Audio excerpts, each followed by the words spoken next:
अस्सलाम वालेकुम, कैसे हैं आप लोग। एक बहुत इंटरेस्टिंग टॉपिक के साथ मैं हाजिर हूं। कई बार पॉलिटिकल पार्टी के चेंज होने की वजह से या गवर्नमेंट के चेंज होने की वजह से भी स्टॉक मार्केट पे और डिफरेंट स्टॉक्स पे बड़ा डिफरेंट इम्पैक्ट पड़ता है। आइए उसको डिस्कस करते हैं। Let's start with Pakistan. आप जानते हैं कि पाकिस्तान में जो पीपल्स पार्टी की गवर्नमेंट है, पीपल्स पार्टी का वोट बैंक नॉर्मली गांव देहातों से होता है। तो जब भी पीपल्स पार्टी की गवर्नमेंट आती है ना, तो नॉर्मली एग्रीकल्चर से रिलेटेड स्टॉक्स ऊपर जाते हैं, फर्टिलाइजर वगैरह। सीधी बात है, उनका वोट बैंक वहां है तो वो लोग ज्यादा काम वहां करते हैं। इसी तरह नवाज शरीफ की परसेप्शन है कि वो एक इंडस्ट्रियलिस्ट है, तो जब नवाज शरीफ की गवर्नमेंट आती है तो नॉर्मली इंडस्ट्रीज के शेयर्स ऊपर जाते हैं।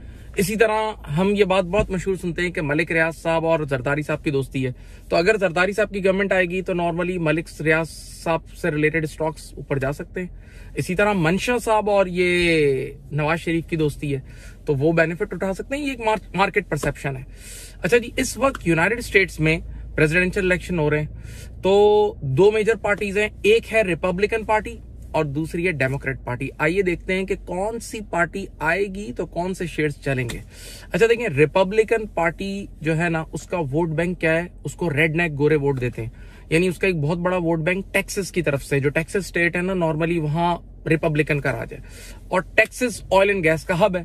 तो ये एक मार्केट परसेप्शन है कि जब भी रिपब्लिकन पार्टी आती है normally oil and gas boom करता है, और रिपब्लिकन पार्टी जब भी आती है तो वो ऑयल एंड गैस की ड्रिलिंग की इजाजत देती है कि यहाँ ड्रिलिंग करें और ये सब करें।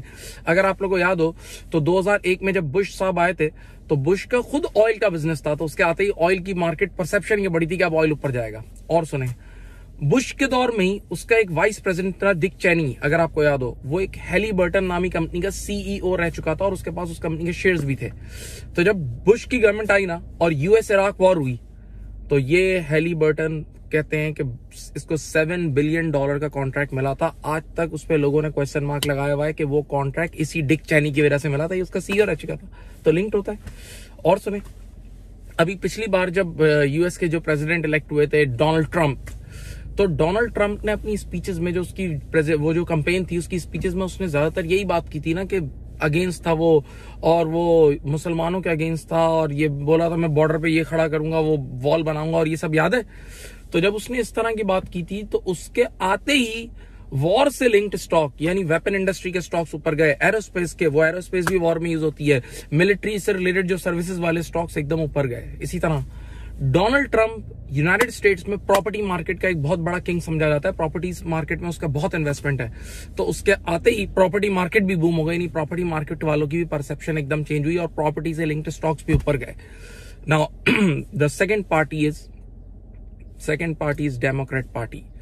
सवाल ये है कि डेमोक्रेट पार्टी के बारे में मार्केट की क्या परसेप्शन है। अच्छा ये याद रखिएगा कि हिस्ट्री कहती है कई 100 सालों की कि रिपब्लिकन पार्टी जब भी आती है वो स्टॉक मार्केट के लिए इतनी अच्छी नहीं होती और डेमोक्रेट पार्टी स्टॉक मार्केट के लिए अच्छी होती है। यानी रिपब्लिकन पार्टी के दौर में 14 टाइम रिसेशन आया, जबकि डेमोक्रेट के दौर में गालिबन 6-7 बार रिसेशन आए, कंपैरेटिवली आता है।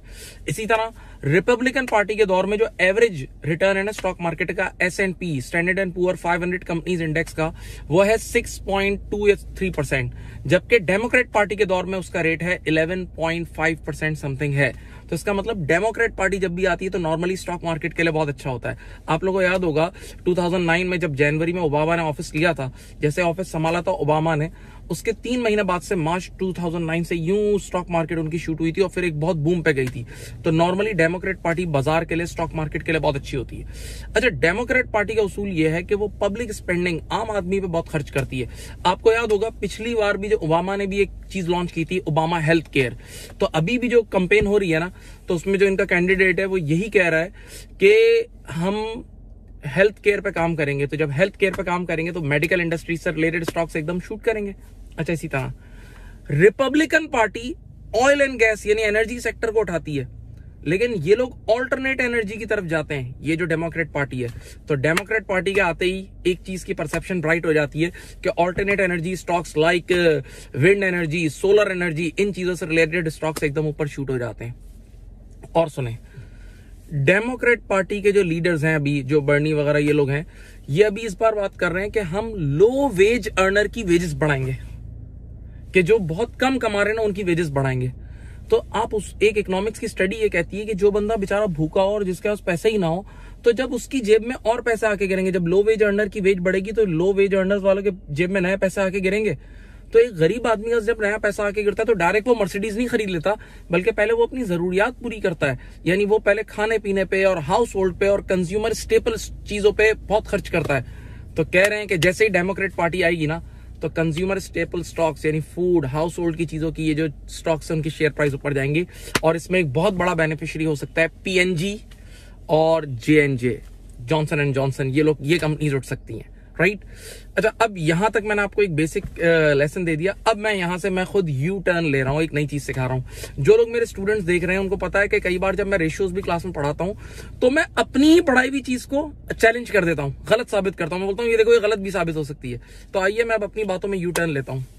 मैंने आपसे कहा कि पीपल्स पार्टी की गवर्नमेंट जब भी आती है ना, तो एग्रीकल्चर का स्टॉक ऊपर जाता है। हाँ, ये बात मैंने बोली ना।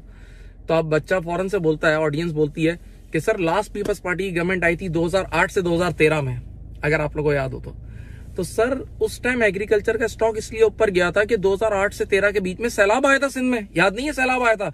तो जब सैलाब आता है तो कोई भी गवर्नमेंट हो वो उधर एग्रीकल्चर के लिए काम करेगी ना। तो बोला ये तो रीजन बन गई।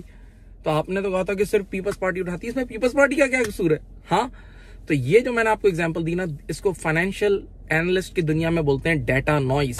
तो हाँ भाई, कई बार ये चीजें उल्टी भी हो जाती हैं, इनको चैलेंज भी किया जा सकता है। इसी तरह लास्ट डोनाल्ड ट्रंप के दौर में रिपब्लिकन का दौर था, और मैंने कहा रिपब्लिकन के दौर में ऑयल बहुत ऊपर जाता है, तो उसमें ऑयल नीचे भी आया था। तो उसकी वजह थी कि इनका रशिया से, एक मेजर वजह ये थी कि रशिया से इनका फड्डा चल रहा था, और उसी वजह से, और रशिया ऑयल से बहुत कम आता है, तो उन्होंने जानबूझ के ऑयल की सप्लाई बढ़ाई थी खुद भी, और गल्फ कंपनी से ही बढ़ाई थी, कंट्रीज से ही बढ़ाई थी। तो ये एक वजह थी उसकी, राइट। तो अपना दिल बड़ा रखा करें, इनमें यहाँ जो स्टॉक मार्केट की डिस्कशन होती है वो चैलेंज भी हो सकती है, राइट। होप आपने कुछ सीखा होगा। अपना बहुत ख्याल रखिएगा। अल्लाह हाफिज।